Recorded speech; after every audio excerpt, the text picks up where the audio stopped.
قرض دینے کے حوالے سے آج کل لوگوں کی رائے مختلف ہو گئی ہے کہ قرض نہیں دینا چاہیے، اس سے تعلقات خراب ہوتے ہیں۔ جب ہم انہیں قرض دے رہے ہوتے ہیں تو ہم سے اچھا کوئی نہیں، اور جب ہم قرض واپس مانگیں تو ہم سے برا کوئی نہیں۔ اس حوالے سے آپ کی کیا رائے ہے؟ قرض ضرورتاً کو لیتا ہے تو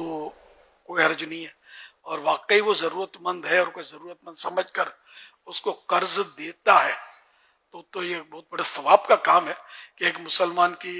حاجت پوری کرتا ہے، اور ضرورت مند کو قرضہ دینا خیرات کرنے سے، صدقہ کرنے سے افضل ہے، کہ اس میں فائدے زیادہ ہیں۔ ہم لوگوں کے اخلاقیات کی وجہ سے فساد کی صورت کا بھی سبب بنتا ہے، کہ لڑائی بہت ہوتی ہے اس میں، کہ جب قرض لینا ہوتا ہے تو بندہ جس سے لینا ہے اس کے گھر کے پھیرے لگاتا ہے، اب وہ اس نے بس دے دیا، اب گیا، آپ چھوٹے پڑے، اب یہ پھنس گیا، اب یہ بیچارہ پیسے لینے کے لیے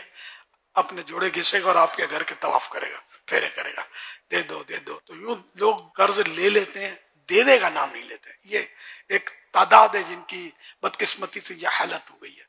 تو یوں مطلب قرض کس کو دے رہے ہیں، اور اس سوچ سمجھ کر دینا، اور اس کا بہتر طریقہ یہی ہے، مستحب بھی ہے کہ وہ لکھت پڑھت کر لی جائے کہ قرض کتنا دیا ہے، کب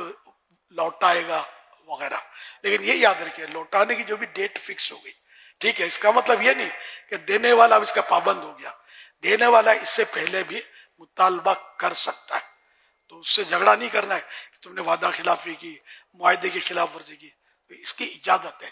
شریعت میں کہ اس کا مال ہے، اس کو ضرورت پڑ گئی، مانگ رہا ہے وہ، کہ وہ دے سکتا ہے تو وہ وقت پر سے پہلے دے دے تو زیادہ اچھا نہیں ہے؟ بالکل بالکل وقت سے پہلے، اور دودھ میں دھوک کے دینا چاہیے کہ نہیں نہیں نہیں، آپ دھکا نہیں کرنا، میں آ رہا ہوں، میں دے جاؤں گا۔ نیت دینے کی ہے تو اللہ پاک اس کی مدد کرے گا کہ اس کا قرضہ ادا کروا دے۔ نیت جب کہ ہو 100% کہ میں نے یہ دینا ہے، اب پہلے سے نیت ہی خراب ہے تو ہے نا، نیت میں خطرہ جھولی میں پتھرا،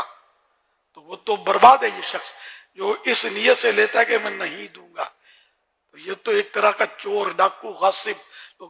جو لقب ملے اس کو چلے، مطلب وہ اس طرح کے لوگ ہوتے ہیں جو سفید پوش ہوتے ہیں،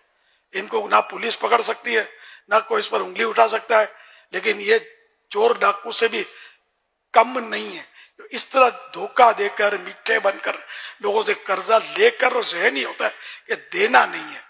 یہ تو سخت گناہگار جہنم کے حقدار ہیں۔ واقعی نہیں دے سکتا تو کلیئر کٹ کہہ دے کہ یار میری پوزیشن نہیں ہے، میں انشاءاللہ دے دوں گا۔ اور جو سچا آدمی ہوتا ہے نا، وہ پہچانا بھی جاتا ہے بعض اوقات، لیکن جھوٹے آدمی بھی پہچانے جاتے ہیں۔ بہت سے لوگوں کو تجربہ ہو جاتا ہے کہ یار یہ ہے ہی چیٹر، ایسا کرتا ہے، تو اپنی چرب زبانی سے بعض اوقات یہ بندے پر تو چھا جاتے ہیں ایسے لوگ، لیکن رب کو سب پتا ہے۔ فرمان آخری نبی صلی اللہ تعالی علیہ وآلہ وسلم، مالدار کا قرض کی ادائیگی میں ٹال مٹول کرنا ظلم ہے۔ اس فرمان مصطفیٰ صلی اللہ علیہ وسلم کی شرح میں شارح بخاری مفتی شریف الحق امجدی رحمت اللہ علیہ فرماتے ہیں، مالدار کو یہ جائز نہیں کہ میعاد پوری ہونے پر قرض کی ادائیگی میں ہیلا بہانہ کرے۔ ہاں اگر کوئی تنگ دست ہے تو وہ مجبور اور معذور ہے، تو جو قرض ادا کر سکتا ہے اس کو قرض ادا کرنا ہوگا۔ امام غزالی رحمت اللہ علیہ نے تو یہاں تک لکھا ہے کہ اگر نقدی نہیں ہے تو اگر اس کے پاس گھر کا جو سامان ہے وہ بھی بیچ کر قرض ادا کرنا پڑے گا۔ تو گھر میں تو اضافی سامان ہوتا ہے، بہت سارا ہوتا ہے، ایک سے ایک ڈیکوریشن ہوتا ہے، شو پیس ہوتے ہیں، جو نہ پیٹ بھرتا ہے اس سے، نہ